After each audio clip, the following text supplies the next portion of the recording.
ஆனாலும் நள்ளிரவிலே 1000 பேரை அவர்கள் கைது செய்து கொண்டு போய் வைத்திருக்கிறார்கள் என்பது ரொம்ப பெரிய அட்டுழியா, ரொம்ப கேவலமாக இருக்கிறது. மக்கள் ஒரு பக்கம் வாழ்க்கைக்கு போராடுகிறார்கள், உயிரை விட்டு போராடுகிறார்கள். படத்திற்கு பெயர் வேறு கூலி, படத்திற்கு பெயர் கூலி. இங்கே கூலிக்கு வேலை பார்க்கிறவர்களுக்கு பாதுகாப்பு இல்லை. அதை போய் இவர் அதை வளர்த்து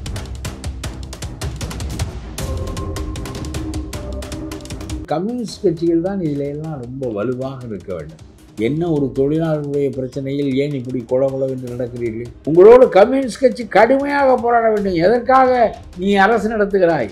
என்ன இங்கே வந்து கியூபாவில் நானும் கம்யூனிஸ்ட் என்று பேசுகிறாய், என் பெயர் ஸ்டாலின் என்று சொல்லுகிறாய். பஸ் கண்டக்டர், டிரைவர், மாநகராட்சி தூய்மை பணியாளர்கள் என்று வாத்தியார்கள் என்று எதிலுமே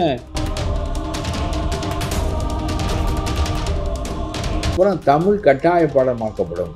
மோடி சொல்லுகிறார், தாய்மொழியிலேயே பயிற்றுவி, உயர்கல்வியை தாய்மொழிக்கு கொண்டு வா. நான் உத்தரப்பிரதேசத்தில், பீகாரில் கொண்டு வருகிறேன். நாங்கள் இந்தியை திணிக்கிறோம் என்று சொல்லிவிட்டு தமிழையே உன்னுடைய நாட்டில் திணிக்கவில்லையே, தமிழில் பாடப்புத்தகங்களையே நீ உருவாக்கவில்லையே. நலம் காக்கும் ஸ்டாலினா, உங்களுடன் ஸ்டாலினா, யாருடைய நலத்தை நீ காத்தாய்? நீயே உன்னுடைய நலத்தை காப்பதற்கு அப்பல்ல வைக்க போகிறாய். இவர் தாயுமானவராம். அதனால தான் வீட்டுக்கு கொண்டு வந்து அரிசியையும் மற்றவற்றையும் முதியோருக்கு கொடுக்குறாராம். அவர் முந்தி அப்பா என்று சொல்லி பார்த்தார், எல்லாரும் பங்கு கேட்க ஆரம்பித்து விட்டார். 30,000 கோடியை எங்கே போய் வைப்பது என்று துபாய்க்கு அப்பனும் மகனும் அலைகிறார்கள் என்று அவருடைய மந்திரியாலேயே சொல்லப்பட்டவர் தானே பள்ளிவேல் ராஜனால். ஆகவே இது வழி வழியாக அப்பன் காலத்தில் அடித்தார்கள், மகன் அடிக்கிறார்கள், பேரன் வழி வழியாக இதில் வழிமுறைகள் வேறு, வாரிசுகள் வேறு. என்னுடைய பெயரே ஸ்டாலின், நான் யாருக்கு ஆதரவானவன் என்று உங்களுக்கு புரியவில்லையா?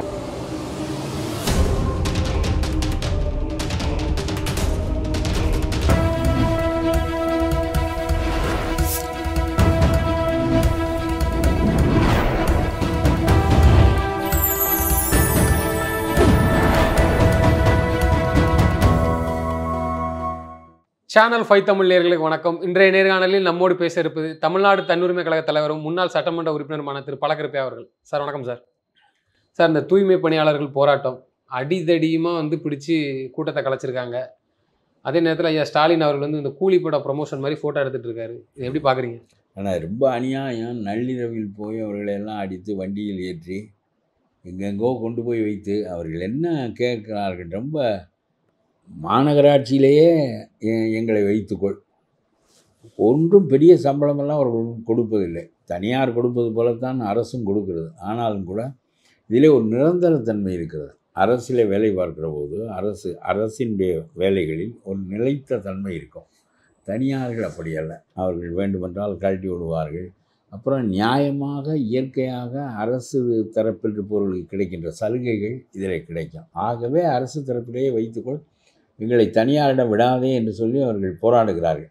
ஒன்று அவன் சொல்லுகிறான், இந்த சம்பளம் தான் அங்கேயும் என்று சொன்னாலும் அரசு தரப்பிலே ஒரு பாதுகாப்பு இருக்கும் என்று இயற்கையாக அவர்கள் நம்புகிறார்கள். எத்தனையோ மந்திரிகள் பேசி பார்த்தார்கள். நீதிமன்றம் சொன்னது, அந்த இடத்திலே பாதையை மறித்து கொண்டு இவர்களை போராட விடாதே, அவர்களை ஒதுக்கி போராட விடு என்று கூட சொன்னது. ஆனாலும் நள்ளிரவிலே 1000 பேரை அவர்கள் கைது செய்து கொண்டு போய் வைத்திருக்கிறார்கள் என்பது ரொம்ப பெரிய அட்டுழியா. 500 ரூபாய் அவர்களுக்கு சம்பளம், வெறும் 500 ரூபாய். இந்த 500 ரூபாய் சம்பளம் என்பது என்ன சம்பளம்? இன்றைக்கு எதற்கு ஆகும்? அவர்கள் பார்க்கின்ற வேலை, குப்பை எழுகின்ற வேலை, நாற்றத்தில் உழண்டு அந்த அசிங்கமெல்லாம் பாராமல் அவர்கள் செய்கின்ற அந்த வேலைக்கு 500 ரூபாய் என்பது ரொம்பவும் குறைவு. ஆனாலும் அதில் ஒரு நிலைத்த தன்மையாக வேண்டும் என்று கேட்கிறார்கள். அதையும் இந்த அரசு கொடுக்க மறுக்கிறது. ஆனால் நம்முடைய முதலமைச்சர் கூலி படத்திற்கு அதை ப்ரமோட் செய்வதற்கு, அதை பெரிதுபடுத்தி மக்களிடம் கொண்டு செல்வதற்கு நடக்கின்ற விழாவில் அவர் மகன் எல்லோரும் இருக்கிறார்கள். அவருடைய மாமன் மகன் முரசொலிமாரனுடைய மகன் தான் அதனுடைய தயாரிப்பாளர். ஆகவே ரொம்ப கேவலமாக இருக்கிறது. மக்கள் ஒரு பக்கம் வாழ்க்கைக்கு போராடுகிறார்கள், உயிரை விட்டு போராடுகிறார்கள், 500க்கும் 300க்கும் சாகிறார்கள். இன்னொரு பக்கம் இவர்கள் படத்திற்கு பெயர் வேறு கூலி, படத்திற்கு பெயர் கூலி. இங்கே கூலிக்கு வேலை பார்க்கிறவர்களுக்கு பாதுகாப்பு இல்லை. அதை போய் இவர் அதை வளர்த்து மக்களிடம் கொண்டு செல்வதற்கு, பெரிதுபடுத்தி மக்களிடம் கொண்டு செல்வதற்கான விழாவிலே முதலமைச்சர் கலந்து கொள்கிறார். இந்த ஊழியர்களிடம் பேசுவதற்கு நேருவோ சேகர்பாபுவோ போனாலும் ஒன்றும் பெரிய பயனில்லை. ஆகவே இது ஒன்றும் இப்பொழுது தீரப்போவது போல் எனக்கு தெரியவில்லை. அவர்கள் உறுதிப்பாட்டோடு இருக்கிறார்கள். நான் சொல்கிறேன், கம்யூனிஸ்ட் கட்சிகள் தான் இதில் எல்லாம் ரொம்ப வலுவாக இருக்க வேண்டும். என்ன ஒரு தொழிலாளர்களுடைய பிரச்சனையில் ஏன் இப்படி கொலகொலவென்று நடக்கிறீர்கள்? ஒரு பக்கம் ஸ்டாலின் போய் கியூபாவினுடைய தூதர் வருகிறார் இங்கே சென்னைக்கு. கியூபா சார்பாக ஒரு விழா எடுக்கப்படுகிறது. அதிலே அந்த தூதர் கலந்து கொள்கிறார். உலகத்திலேயே கியூபாவில் மட்டும்தான் இன்னும் பொது உடைமை இருக்கிறது. மற்ற இடங்களெல்லாம் பொது உடைமை போய்விட்டது, சீனா உட்பட. ஆகவே இந்த ஒரு நிலையில் இவர் போய் அங்கே பேசுகிறார். வி ஆர் ஹாஃப் கம்யூனிஸ்ட் என்று பேசுகிறார். நாங்கள் பாதி கம்யூனிஸ்டுகள். ஏன்னா கம்யூனிஸ்ட் கட்சியில் இருக்கிறவன் முழு கம்யூனிஸ்ட். அதே கொள்கையை கடைபிடிக்கிறார். நாங்கள் பாதி கம்யூனிஸ்டுகள். பாருங்கள், என்னுடைய பெயரே ஸ்டாலின். நான் யாருக்கு ஆதரவானவன் என்று உங்களுக்கு புரியவில்லையா? நான் பொது உடைமை கட்சிக்கு ஆதரவானவன், பாதி பொது உடைமை என்றெல்லாம் பேசுகின்ற ஒருவர், பொது உடைமை கட்சியினுடைய அடிப்படை கொள்கையே எல்லாமே அரசுக்குரியது. அதே சமயத்தில் தொழிலாளர்களுக்காக உள்ள அரசு தான் பொது உடைமை கட்சியினுடைய அரசு. அது லெனின் அரசாக இருந்தாலும் சரி, மாசேதுங் அரசாக இருந்தாலும் சரி. ஆனால் இந்த மக்களை பற்றி அவருக்கு கவலை இல்லை. கூலி படத்தை ப்ரமோட் செய்வதற்கு அவர் போவார். அங்கே அதை பற்றி பெரிதாக கோலாகலமாக அந்த விழாவில் கலந்து கொண்டு குழாவுவார் எல்லாரிடமும். அப்புறம் கியூபாவினுடைய விழாவுக்கு வருவார். நானும் கம்யூனிஸ்ட்டு தான் என்று சொல்வார். என் பெயரே பாருங்கள் ஸ்டாலின் என்று சொல்வார். ஆனால் தொழிலாளர்களுக்காக அவர் பேச மாட்டார், நிற்க மாட்டார். அது மட்டுமல்ல, நம்முடைய போக்குவரத்து கழகத்தில் புதிய ஓட்டுநர்கள் நடத்துனர்கள் எடுத்து பல காலமாகிவிட்டது. நம்முடைய ஆசிரியர்களை அவர்கள் நிலைத்த வேலை கொடுப்பதில்லை. நம்முடைய பள்ளி ஆசிரியர்கள் 8000 பேர் வெளியே இருக்கிறார்கள். அர்த்த கூலி சம்பளத்துக்கு இருக்கிறார்கள். ஓராண்டு ஈராண்டாக இல்லை, 20 ஆண்டுகளாக இருக்கிறார்கள். ஒருவன் உள்ளே நுழைந்து தற்காலிக வேலை என்பது ஓராண்டு 2 ஆண்டு இருக்கும். 20 ஆண்டு 25 ஆண்டு அவன் வழுக்கை விழுந்து ஓய்வு பெறுகின்ற காலம் வரையிலும் அவனுடைய சம்பளம் 20,000 ரூபாய். அவ்வளவுதான் ஆசிரியருக்கு சம்பளம். 25,000 ரூபாய் கல்லூரி ஆசிரியருக்கு சம்பளம். ஒரு முழு சம்பளம் கொடுத்து ஆசிரியர் வைத்துக்கொள்ள அவர்களால் முடியவில்லை. பள்ளிக்கூடத்தில் வைத்துக்கொள்ள முடியவில்லை. உயர்நிலைப் பள்ளியில் வைத்துக்கொள்ள முடியவில்லை. அவர்களுடைய பள்ளிக்கூடங்களில் இந்த ஆண்டு 200 பள்ளிக்கூடங்கள் பிள்ளைகள் சேராத காரணத்தினால் மூடப்படுகின்றன. இவ்வளவு கேவலமாக இருக்கிறது. நல்ல ஆசிரியர்கள் இல்லை, போதனை இல்லை. ஒரு தேர்ச்சி தேர்வு ஒன்று வைத்திருக்கிறார்கள். அதில் 8ஆம் வகுப்பு 9ஆம் வகுப்பு மாணவர்களை எல்லாம் கூப்பிட்டு 1ஆம் வகுப்பிலிருந்து 8ஆம் வகுப்பு வரையிலும் படித்த பாடங்களில் கணிதம், தமிழ், ஆங்கிலம் 3லும் ஒரு மாதிரி தேர்வு ஒன்று வைத்திருக்கிறார்கள். 40-50% மாணவர்கள் அதில் தேரவில்லை. எதற்காக நீ அரசு பள்ளிக்கூடத்தை வைத்து இத்தனை லட்சம் கோடி செலவழித்து நீ அவர்களுக்கு கற்பித்தது எதுவுமே இல்லை. 1ஆவது வகுப்பிலிருந்து 8ஆவது வகுப்பு வரையிலும் அவனுக்கு தமிழ், கணிதம், ஆங்கிலம் 3லும் தேர்ச்சி வைக்கிறார்கள். 3லும் ஒன்றுமே எழுத தெரியவில்லை. தமிழிலே 2 வாக்கியம் ஒழுங்காக எழுத தெரியவில்லை. கணக்கிலே கூட்டல் கணக்கு போட தெரியவில்லை. 9ஆவதுக்கு அவன் வந்து விட்டான். 8ஆவது வகுப்பு வரையிலும் இடைவிடாமல் அடுத்தடுத்த வகுப்புக்கு கொண்டு போகிற காரணத்தினாலே, தேர்வுகள் இல்லாத காரணத்தினாலே இந்த பையன்களுக்கு படிக்க வேண்டும் என்கின்ற கட்டாயம் இல்லை. நாம் படிக்காவிட்டாலும் எழுத தெரியாவிட்டாலும் அடுத்த வகுப்புக்கு போய்விடுவோம் என்று ஆசிரியர்களுக்கும் அதை பற்றி இல்லை. எது போட்டி கொண்டு போவோம், வருவோம், நான் 4 வார்த்தை பேசுவோம், போவோம் என்று இருக்கிறார்களே தவிர, இந்த கல்வியை இவ்வளவு நாசமாக்கி விட்டார்களே. இதில் 50 விழுக்காடு மாணவர்கள் இவ்வளவு கேவலமாக அரசு பள்ளியில் படிக்கின்றவர்கள் இருக்கிறார்களே. வருங்கால சமுதாயம் என்ன ஆகும் என்று கேட்கிறேன். நீ ஒழுங்காக நிரந்தரமாக ஆசிரியர் வைத்துக் கொள்வதில்லை. நிரந்தரமான கல்விக் கொள்கையை நீ கையாளுவதில்லை. நீ உன்னுடைய கல்விக் கொள்கையில் என்ன இருக்கிறது? இதற்கு 2 ஆண்டு போட்டு, இதுக்கு ஒரு நீதிபதியை போட்டு, இதற்கு ஒரு 14 பேர் கொண்ட குழுவை போட்டு, இவர்களுக்கெல்லாம் பணம் செலவழித்து கடைசியிலே அவன் என்ன புதிய கொள்கையை சொல்லியிருக்கிறான்? 2 மொழி கொள்கையை நாங்கள் கடைபிடிப்போம். இது அண்ணா காலத்திலே சொல்லிவிட்டார். என்ன புதிதாக நீ சொல்லுகிறாய்? 2 மொழி கொள்கை தான், பைலிங்குவல் லாங்குவேஜ் என்று சொல்லி அண்ணாவே சொல்லிவிட்டார். அது அன்றிலிருந்து இன்றைக்கு வரையிலும் தமிழ்நாடு மாறவில்லை. ஏனென்றால் திமுக அதிமுகவை விட்டு ஆட்சி மாறவில்லை. சரி, 2 மொழி கொள்கை. அப்புறம் தமிழ் கட்டாய பாடமாக்கப்படும். ஒரு பாடம் 6 பாடங்கள் இருக்கும். சயின்ஸு மற்றவையெல்லாம் கணக்கு, ஆங்கிலம் எல்லாம். அதில் தமிழ் ஒரு கட்டாய பாடமாகும். மோடி சொல்லுகிறார், தாய்மொழியிலேயே பயிற்றுவி, உயர்கல்வியை தாய்மொழிக்கு கொண்டு வா. நான் உத்தரப்பிரதேசத்தில், பீகாரில் கொண்டு வருகிறேன். அங்கே இந்தியிலே போதிய புத்தகங்கள் எழுதப்பட்டு அவர்களுக்கு கற்பிக்கப்படுகின்றன. கல்கத்தாவிலே வங்காளத்திலே, அஸ்ஸாமிலே அஸ்ஸாமிய மொழியிலே, ஒரிசாவிலே ஒரிய மொழியிலே புதிய பாடத்திட்டங்கள் மேல் வகுப்புகளுக்கு உயர்கல்விக்கு உருவாக்கப்பட்டு அவர்கள் புரிந்து கொண்டு தாய்மொழியில் படிப்பதற்கு வசதி செய்து தருகிறோம். நாங்கள் இந்தியை திணிக்கிறோம் என்று சொல்லிவிட்டு தமிழையே உன்னுடைய நாட்டில் திணிக்கவில்லையே, தமிழில் பாடப்புத்தகங்களையே நீ உருவாக்கவில்லையே, உயர்கல்வியை நீ தமிழில் கொண்டு போய் நிறுத்தவில்லையே, வெறும் பாடம் ஒருவன், ஆங்கிலம் போல ஒரு பாடம் தமிழ். இத்தகைய நிலையில தானே இன்றைக்கு இவர்களுடைய கல்விக் கொள்கை இருக்கிறது. கல்விக் கொள்கை சரியில்லை, தொழிலாளர் கொள்கை சரியில்லை, எதுவும் சரியில்லை. எதற்கும் இவன் வீட்டுக்கு முதியோருக்கு அரிசி கொடுக்குறேன், உடல் உறுப்பு குறைவானவர்களுக்கு நான் வீட்டுக்கு தருகிறேன், ஏதோ கொஞ்சம் பேர் இருப்பார்கள், அவர்களுக்கு ஒரு குறிப்பிட்ட நாளில் கொண்டு கொடுக்கிறார்கள். இதெல்லாம் பெரிது பிடித்து பேசுகிறாரே தவிர நலம் காக்கும் ஸ்டாலினா, உங்களுடன் ஸ்டாலினா, யாருடைய நலத்தை நீ காத்தாய்? நீயே உன்னுடைய நலத்தை காப்பதற்கு அப்பல்லோவுக்கு போகிறாய். நீயே உன்னுடைய நலத்தை பொது மருத்துவமனை காக்கும் என்று நம்பவில்லை. நீ போய் அங்கே படு, அதற்கு தகுந்த வைத்தியம் அங்கே உருவாகிவிடும்.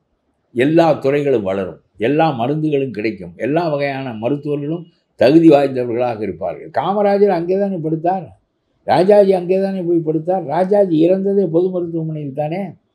அந்த அளவுக்கு அன்றைக்கு அவை தகுதியாக வைக்கப்பட்டிருந்தன. இன்றைக்கு அது மருந்து இல்லை, கருவிகள் இல்லை, பிற இல்லை என்கின்ற போது நீ கடைசியில் தனியார் மருத்துவமனையில் 2 லட்ச ரூபாய் நாங்கள் கொடுக்குறோம் இன்சூரன்ஸ் வாங்கி கொள்ளுங்கிற.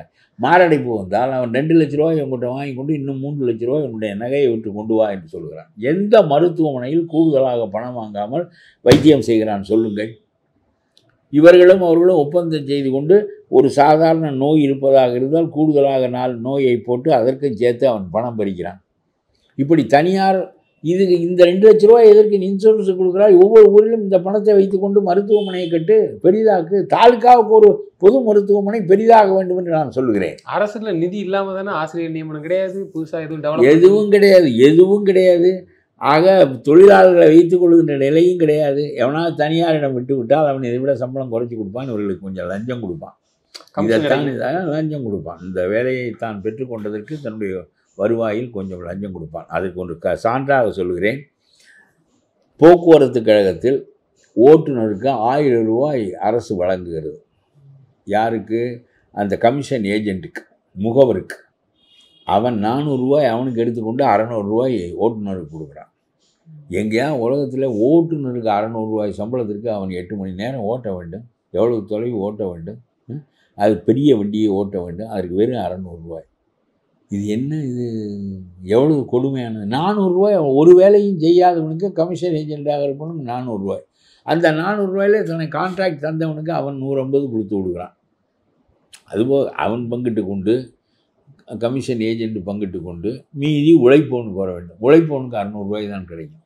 இதுதான் இந்த நாட்டினுடைய. ஆகவே இந்த போராளிகள் வெற்றி பெறுவார்களே. ஆனால் நான் பாராட்டுகிறேன், வாழ்த்துகிறேன். உறுதியாக நீங்கள் இன்றைக்கு வரையிலும் இருக்கிறீர்கள் என்பது பாராட்டுக்குரியது. ஆனால் உங்களோடு கம்யூனிஸ்ட் கட்சி கடுமையாக போராட வேண்டும். எதற்காக நீ அரசு நடத்துகிறாய்? என்ன இங்கே கியூபாவில் நானும் கம்யூனிஸ்ட் என்று பேசுகிறாய், என் பெயர் ஸ்டாலின் என்று சொல்லுகிறாய். தொழிலாளிக்கு நீ நிரந்தர பணி வழங்குவதற்கு தயாராக இல்லை. கொடுக்கின்ற சம்பளத்தை கொடு, எங்களுக்கு நிரந்தர பணி வழங்கு. இதற்காக தனியாரிடம் தள்ளுகிறாய் என்று கேட்டால், தனியாரிடம் தள்ளினா அவனுக்கு கொஞ்சம் கமிஷன் வருவான், அவன் இதை விட குறைச்சி கொடுப்பான், எல்லா சலுகைகளையும் முறியடித்து விடுவான். ஆகவே பஸ் கண்டக்டர், டிரைவர், மாநகராட்சி தூய்மை பணியாளர்கள் என்று வாத்தியார்கள் என்று எதிலுமே ஒரு நிரந்தர தன்மை இல்லை. வேலை பார்க்கின்றவர்களுக்கு அனுசரணையாக இந்த அரசாங்கம் இல்லை. சும்மா கூலி படத்திற்கும் அதற்கும் இதற்கும் போய் வேடிக்கை காட்டி கொண்டு இவர் தாயுமானவராம். அதனால தான் வீட்டுக்கு கொண்டு அரிசியையும் மற்றவற்றையும் முதியோருக்கு கொடுக்குறாராம். அவர் முந்தி அப்பா அப்பா என்று சொல்லி பார்த்தார், எல்லாரும் பங்கு கேட்க ஆரம்பித்து விட்டார். நீங்கள் அப்பாவாக இருப்பது பற்றி எங்களுக்கு எந்த மாறுபாடும் இல்லை, என்ன பெரியவர்களை அப்பா என்று கூப்பிடுகிற பழக்கம் உண்டு. ஆனால் எப்பொழுது எங்களை மகன்களாக நீங்கள் ஏற்றுக்கொண்டு விட்டீர்களோ உங்களுடைய சொத்தில் எங்களுக்கும் பங்கு இருந்தால் தானே நல்லது, அதுதானே உண்மையான அப்பாவுக்கான அடையாளம் என்ற பிறகு அதை விட்டு விட்டார். இப்பொழுது தாய் மாணவன் என்று தொடங்கி இருக்கிறார். எழுதி கொடுப்பாங்களையா? எழுதி கொடுக்கறதுக்கு தான் ஆள். அப்புறம் என்ன சொந்த புத்தி இல்லையா? இவர்களெல்லாம் அரசு நடத்துகிறார்கள். அது ஒரு காலத்தில் தலைவர்கள் இருந்தார்கள், ராஜாஜி, காமராஜர் போன்ற தலைவர்களெல்லாம் இருந்தார்கள். அண்ணா வரையிலும் கூட தெளிவாகத்தான் அதற்கு பிறகு எம்ஜிஆர் படிக்காதவர் தான், ஆனால் மக்களிடம் எந்த வகையாக போய் அதையெல்லாம் செய்ய வேண்டும் என்பது அவருக்கு இயற்கையாக தெரிந்திருந்தது. ஆகவே இது ஒரு அரசே கிடையாது. இந்த அரசிடம் போய் போராடுவது என்பது அதுவும் பெரிய இதில் அரசு இப்படித்தான் இருக்கும். அவர் 1000 நான் ஸ்டாலின் என்று பெயர் வைத்தவன் என்று சொல்லிக் கொண்டாலும் முதலாளித்துவ மனப்பான்மை உடையவர். 30,000 கோடியை எங்கே போய் வைப்பது என்று துபாய்க்கு அப்பனும் மகனும் அலைகிறார்கள் என்று அவருடைய மந்திரியாலேயே சொல்லப்பட்டவர் தானே பழனிவேல் ராஜனார். ஆகவே இது வழி வழியாக அப்பன் காலத்தில் அடித்தார்கள், மகன் அடிக்கிறார்கள், பேரன் வழி வழியாக இதில் வழிமுறைகள் வேறு, வாரிசுகள் வேறு. அது ஒரு பக்கம் இருக்கட்டும். ஆனால் கூட்டணி கட்சியில் இருக்கிற கம்யூனிஸ்டுகள் இதில் பங்கு பெற மாட்டேன் என்கிறார்களே, ரொம்ப பெரிய வேதனையாக இருக்கு. அவர்களாக போராடுகிறார்களே தவிர என்ன இதில் நிரந்தரத்தன்மை ஏற்படுத்துவதில் உனக்கு என்ன சிக்கல்? பிறகு என்ன நீ நானும் கம்யூனிஸ்ட்டு தான், அரை கம்யூனிஸ்ட் என்று எதற்கு பேசுகிறாய் என்று கேட்க இடது கம்யூனிஸ்ட் கட்சியால் முடியவில்லையே. வலது கம்யூனிஸ்ட் கட்சியெல்லாம் விலை போய் வெகு காலமாகிவிட்டது. அந்த முத்தரசனெல்லாம் கட்சிக்கும் பணம், தலைவனுக்கும் பணம், எல்லாருக்கும் பணம், இரு பேசாமல் கட்சி வளர்வதே இல்லை. சும்மா 2 இடம் தான், 1 இடம் தான் என்று வாங்கி கொண்டு 2 எம்எல்ஏ 4 எம்எல்ஏ வந்தால் போதும், 2 எம்பி வந்தால் போதும், நம்முடைய கட்சி இருப்பதாக தெரியும் என்று நீ நினைக்கிறாயே தவிர, என்றைக்கு எவன் வெளியே தள்ளிவிட்டால் உன்னுடைய ஓட்டு வங்கி 1% கீழே போய்விட்டது. அவங்க கொஞ்சம் கூட கவலைப்படுறது இல்லையா? அந்த அறிவு இல்லை. திருமாவளவன் பேர் என்னன்னு கேட்கலையே. அதெல்லாம் சும்மா. அவரும் 4 எம்எல்ஏ வைத்திருக்கிறார், 2 எம்பி வைத்திருக்கிறார். அதனால தான் பாமகவிலே உடைவு ஏற்பட்டது காரணம். திருமாவளவனுக்கு 2 எம்பி இருக்கிறார்கள், நமக்கு ஒருவனும் இல்லையே, நீ போய் இந்த பாஜகவோடு சேர்ந்து கவிழ்த்து விட்டாயே என்று மகனை திட்டுகிறார் அவர். அதனாலே தான் அந்த கட்சி இன்றைக்கு உடைகின்ற நிலைமைக்கு வந்தது. அவர் அதிமுகவோடு சேர வேண்டும் என்று சொன்னால் இவர் போய் பாமகவோடு சேர்ந்து பாஜகவோடு சேர்ந்து விட்டார். இன்றைக்கு 15 எம்பிக்கள் இருப்பார்கள், 3-4 எம்பிக்கள் பாமகவுக்கு இருப்பார்கள். இந்த மாதிரி முட்டாள்தனமாக முடிவெடுக்கின்ற காரணத்தினால் பல சமயங்களில் அரசியல் கட்சிகள் தடுமாறுகின்ற நிலைக்கு வந்து விடுகின்றன. ஆனால் இவர்கள் கம்யூனிஸ்ட் கட்சி சேர்ந்தவர்கள் தடுமாறாமல் விவரமாக 2 சீட் 4 சீட்டை வாங்கிட்டு பிரயாணம் பண்ணுறாங்களா? அதோட இது என்ன எவ்வளவு நாளைக்கு வளரவே வளராது. அதாவது மக்களுக்காக போராடி மக்களுக்கிடையே நின்றால் தான் தனித்து அந்த இடத்தை அடையலாம். நீங்களெல்லாம் சொந்த கட்சி நடத்துவதற்கு தயாராக இல்லாததினாலே தான் ஒன்றுமில்லாத அரை லூசு போல பேசுகிற சீமான் 8% ஓட்டுக்கு வந்தார். எதிர்கட்சியே இல்லை. கம்யூனிஸ்டுகள் பூராவும் திமுக அடக்கம், மற்ற கட்சிகள் இங்கே அடக்கம். அது 2 அணி தான் உண்டு, வேறு எதுவும் கிடையாது. நம்முடைய நாட்டில் ஒரு 10-12% பேர் யாருக்கும் இந்த 2 பேருக்கும் போடாமல் புதிதாக யாருக்காவது போடுவது என்று அலைவார்கள். அப்படி அலைகின்ற போது ஒரு காலத்தில் விஜயகாந்துக்கு போட்டார்கள். அவர் ஒரு 10-12% ஓட்டு வாங்கினார். பிறகு தனி அணியெல்லாம் நிறுத்தி ஒன்றுமில்லாமல் போனார். இப்பொழுது அந்த கட்சிக்கு 1% கீழே தான் ஓட்டு இருக்கிறது. அதற்கு பிறகு ஓட்டு போடுவதற்கு ஆள் கிடைக்கவில்லை என்று இந்த வேண்டாம் என்று கருதுகிற ஒரு கூட்டம் தமிழ்நாட்டில் 8% சீமானுக்கு போட்டது. தனித்து நின்ற நீ எல்லாம் தனி அடையாளங்களை நீங்கள் இழந்து விட்டீர்களே.